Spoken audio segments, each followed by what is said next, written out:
Nous allons maintenant nous balader en ville tout en restant à la campagne. Direction Argentan dans l'Orne, sur le territoire même de cette commune, juste à côté des activités humaines, les élus ont décidé de recréer un coin de nature avec une mini-forêt qui va servir de pompe à carbone.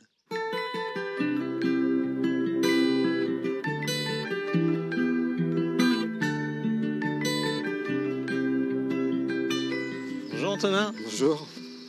Toi, tu travailles à la ville d'Argentan. C'est ça, je suis responsable espace vert de la ville. Bon, est-ce qu'ici on est dans un espace vert? Oui, on est dans un espace vert, on est à proximité d'une halle, la halle du Clos Menou. Ce bâtiment-là qui est derrière toi. C'est ça, qui a été aménagé pour recevoir des petits concerts ou des marchés de producteurs.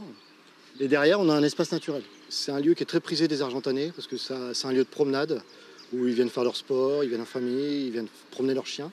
Et on a aménagé en conséquence pour avoir tout un réseau de cheminement pour qu'ils puissent se promener. Il y a quelle surface en fait ici? C'est une parcelle qui fait à peu près 10 hectares. On va y trouver donc le fleuve l'Orne qui est juste derrière nous. On va trouver des herbages et on va trouver des plantations qu'on a réalisées. C'est quoi ces plantations? Des bois, des forêts? Alors c'est une mini-forêt de Miyawaki. Voilà. Bon, je ne sais pas ce que c'est, mais donc, tu vas m'expliquer? Voilà, on peut aller voir? Allez, on va voir. Une forêt de Miyawaki. Miyawaki. Voilà. D'accord. C'est un botaniste japonais qui a créé un concept de forêt urbaine où on plante de façon dense.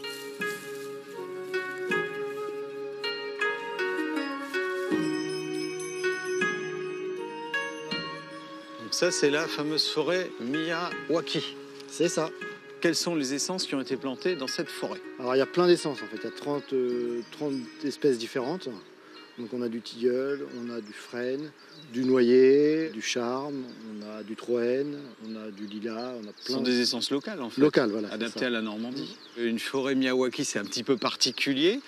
Ici, elle va servir à quoi en fait? Elle va servir à lutter contre les îlots de chaleur urbains, à recréer un écosystème. Pas Gaëtan? Voilà. Pas trop de pertes. On surveille, on protège contre les lapins, parce qu'on a pas mal de lapins par ici. Il ne faut pas qu'ils nous mangent tout. Et voilà, donc après on va faire un petit désherbage voilà, 1 ou 2 fois à l'année pour les laisser qu'il n'y ait pas trop de concurrence quand même pour les arbres. Et normalement d'ici 3 ans, on n'a plus d'entretien à faire.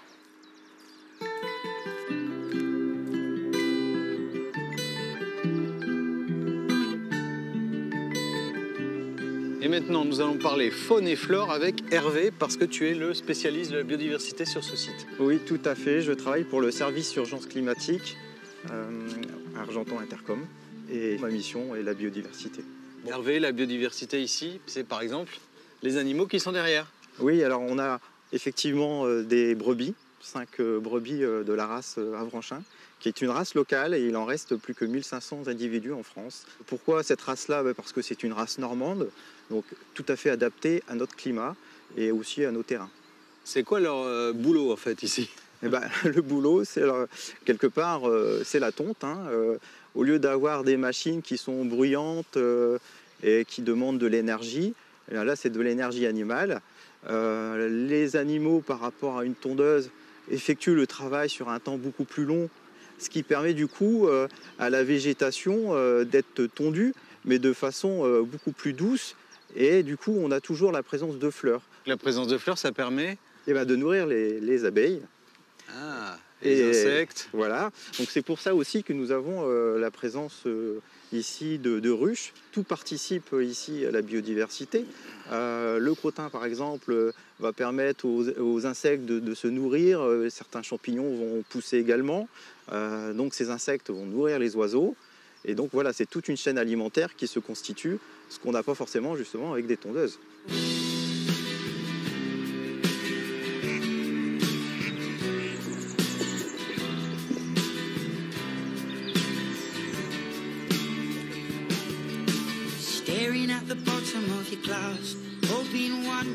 Clotilde, tu es adjointe au maire d'Argentan?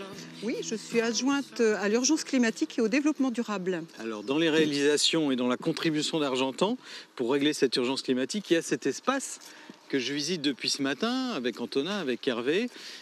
Ici, c'est vrai que ça fait un endroit sympa et ça fait un espace naturel qui est au milieu de la ville en fait. Ça a été aménagé depuis une vingtaine d'années, petit à petit, entre les pâtures et puis ce qu'on appelle le fil de l'Orne, hein, ça s'appelle comme ça désormais. Donc on a relié effectivement petit à petit les bords de l'Orne pour en faire un espace convivial, sympathique. C'est vraiment un projet de biodiversité dans son ensemble et de corridors écologiques, de trames bleues, trames vertes, puisque effectivement il faut dans cette urgence climatique promouvoir toutes les actions qui peuvent redonner sens à la biodiversité, mettre moins la main de l'homme pour que la nature reprenne ses droits. Et on le sait, les îlots de fraîcheur comme ceux-ci vont être indispensables dans les années à venir, puisqu'on sait que la chaleur va malheureusement être de plus en plus présente dans nos régions.